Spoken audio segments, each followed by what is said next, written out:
Welcome viewers. आज हमारे channel smart data learners पे आज हम लोग हिंदी या उर्दू में बात करेंगे।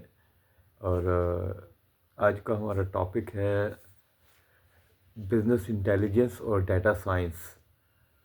ये डाटा साइंस के बारे में आजकल बहुत ज़्यादा एक मार्केट में एक है हाइप क्रिएट की गई है कि इसके लिए इसकी डिग्रीज़ के बारे में, इसके बारे में यूट्यूब पे लॉट ऑफ जो लोग हैं वो इसके बारे में डिस्कस कर रहे हैं कि जी डाटा साइंस में ये कर लिया जाए, डाटा साइंस में वो चीज़ सीखी जाए और डाटा साइंस के लिए कोई डिग्री लें। इतने इतने कोर्सेज़ और इतनी इतनी महंगी महंगी डिग्रीज़ शुरू हो चुकी हैं कि मैं इन चीज़ों को देख के हैरान होता हूँ कि एक बेसिक चीज़ जो डाटा साइंस कहाँ से आई।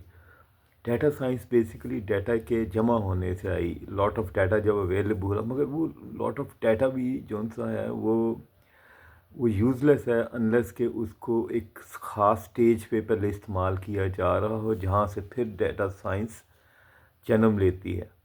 तो आज हम यही डिस्कस करेंगे कि क्या कैसे क्या देखा जाए कि क्यों कैसे किन लोगों को डाटा साइंस सीखनी चाहिए और किन लोगों को किस स्टेज पे डाटा साइंस सीखनी चाहिए।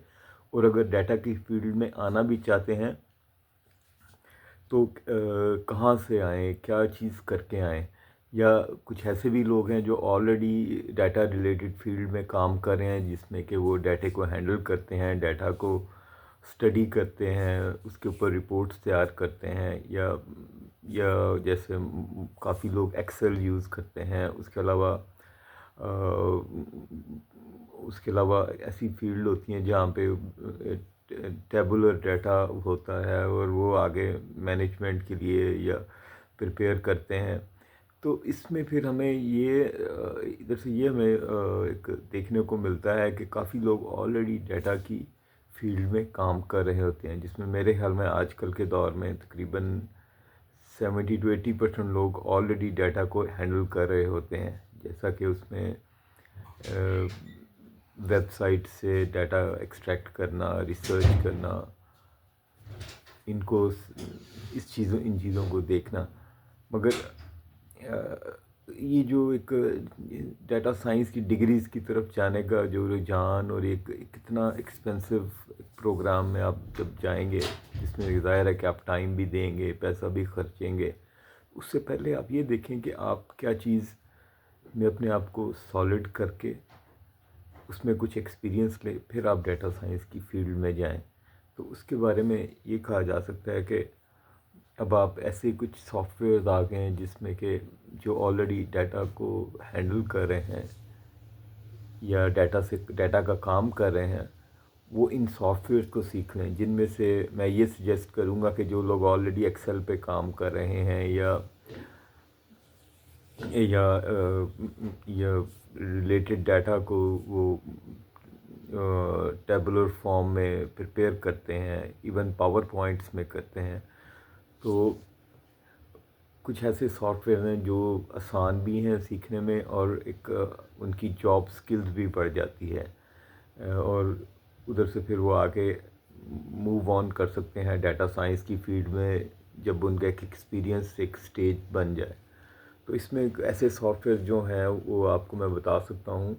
इसमें एक तो नंबर 1 ये है कि आप सीक्वल लैंग्वेज को थोड़ा अंडरस्टैंड करें। सीक्वल लैंग्वेज ऐसी एक बड़ी सिंपल लैंग्वेज है। आप थोड़ा सा स्टार्ट कर, हमारे इस चैनल पे काफ़ी हमने वीडियोज़ उससे रिलेटेड की हुई हैं। उसके अलावा नंबर 1 पे सीक्वल लैंग्वेज आप करें। नंबर 2 पे आप रिलेशनल डेटाबेसेस को अंडरस्टैंड करने की कोशिश करें। हमारी 2-3 वीडियोज़ हैं इस चैनल में जो कि इसी को डिस्कस करती हैं और उसमें हमने प्रोजेक्ट्स भी तैयार किए हुए हैं। और एक बेसिक लेवल की डेटाबेस जैसे माइक्रोसॉफ्ट एक्सेस है, उसको हमने as a starting point use किया है। और अगर आप माइक्रोसॉफ्ट एक्सेस में डाटा अंडरस्टैंड कर जाते हैं रिलेशनल डेटाबेसेस का, तो उसके बाद आप किसी भी डाटाबेस में जाके आगे इसको इम्प्लीमेंट कर सकते हैं।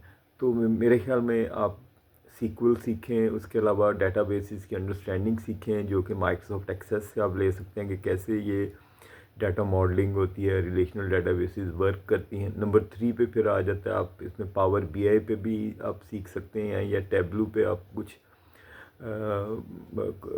کام کر کے آن لائن یوٹیوب ویڈیوز سے یا ہینڈز آن ایکسپیرینس کام کر سکتے ہیں. ان کے آپ سافٹ ویئرز ڈاؤن لوڈ کر سکتے ہیں مائکروسافٹ یا ٹیبلو کی ویب سائٹ سے ڈیسک ٹاپ کے، اور اس کے آپ سیمپل ڈیٹا بیس کو آپ اس کے اوپر اپنا ہینڈز آن ایکسپیرینس کریں، کچھ پروجیکٹس کریں. تو جب آپ جاب مارکیٹ میں آلریڈی جب کام کر رہے ہوتے ہیں تو آپ انہی سافٹ ویئر میں اپنی گرپ جب اسٹرانگ کر لیتے ہیں تو آپ کی ایک جاب میں بھی آپ کی اسٹیبلٹی آئے گی، آپ کی اسٹرینتھ ہوگی جاب میں، کیونکہ لوگ آپ کے جو سپروائزر یا آپ کی مینجمنٹ کو پتہ ہوگا کہ یہ ایسے ٹولز کو بھی جانتا ہے اور انڈرسٹینڈ بھی کرتا ہے اس ڈیٹے کو ہینڈل کرنے کا. اس کے علاوہ جب آپ ان چیزوں میں اپنے آپ کو اچھا، یہ ان چیزوں پہ کچھ پیسہ نہیں لگتا، اس میں آپ کا ٹائم اور اس میں آپ کی کچھ سافٹ ویئرس کے اوپر یوٹیوب پہ ریسرچ کرنا اور ان چیزوں کو سیکھنے کا ٹائم لگے گا. اور جب آپ ان چیزوں پہ اپنی گرپ پیدا کر لیں گے، جیسا کہ میں نے بھی انہی سے سیکھ کے اسی فیلڈ میں گیا، اور اس کے بعد پھر آپ آگے فردر اپنے آپ کو اپ گریڈ کر سکتے ہیں. اسٹیج 1 میں فردر اس کے اندر آپ ڈیٹا انالیٹکس میں جا سکتے ہیں. پھر اس کے علاوہ پھر ڈیٹا سائنس کے فردر کورسز آپ ادھر سے چھوٹے چھوٹے شارٹ کورسز کر کے آپ آگے جا سکتے ہیں. اور میں یہ کبھی بھی سجیسٹ نہیں کروں گا کہ آپ ڈائریکٹلی ایک ڈگری میں جائیں اور تھیوریٹیکل نالج لے کے آئیں، جس کی کہ پریکٹیکل ورلڈ میں وہ میرے خیال میں اتنا کیپیبل نہیں ہوگا جتنا کہ آپ کو، کیونکہ پریکٹیکل اس کمپیوٹر فیلڈ کے اندر پریکٹیکل اور ہینڈز آن ایکسپیرینس بہت ضروری ہے. تو میں یہی کہوں گا کہ آپ یہ کچھ سافٹ ویئرز یا کچھ لینگویج جیسے سیکول لینگویج سیکھیں، ڈیٹا بیسز مائکروسافٹ ایکسیس پہ ڈیٹا بیسز کو سیکھیں. اس کے علاوہ پاور بی آئی اور ٹیبلو کو سیکھیں. اگر آپ آگے اس سے آگے نکلنا چاہتے ہیں، جب آپ ان پہ اچھے ہو جائیں گے تو پھر آپ میرے خیال میں آپ ڈیٹا سائنس میں بھی جا سکتے ہیں. تو یہی ہمارا موضوع تھا، اور اگر اس میں اگر آپ کے کوئی کمنٹس یا کوئی مور انفارمیشن چاہیے تو آپ بتائیے گا. ہمارے چینل پہ کافی ویڈیوز آلریڈی اپلوڈڈ ہیں جس میں پاور بی آئی سے بھی ریلیٹڈ ہے، Microsoft access data base, relational data base reporting کے بارے میں بھی ہے، S A P crystal reports کے بارے میں بھی ہے، سیکول لینگویج کے بارے میں بھی ہے. تو آپ ان چیزوں کو اسٹڈی کریں، اور اگر کوئی کویسچنز ہوں تو پلیز آپ ہمیں کمنٹس میں بتائیں، اور پلیز اس چینل کو بھی سبسکرائب کریں. تو تھینک یو ویری مچ.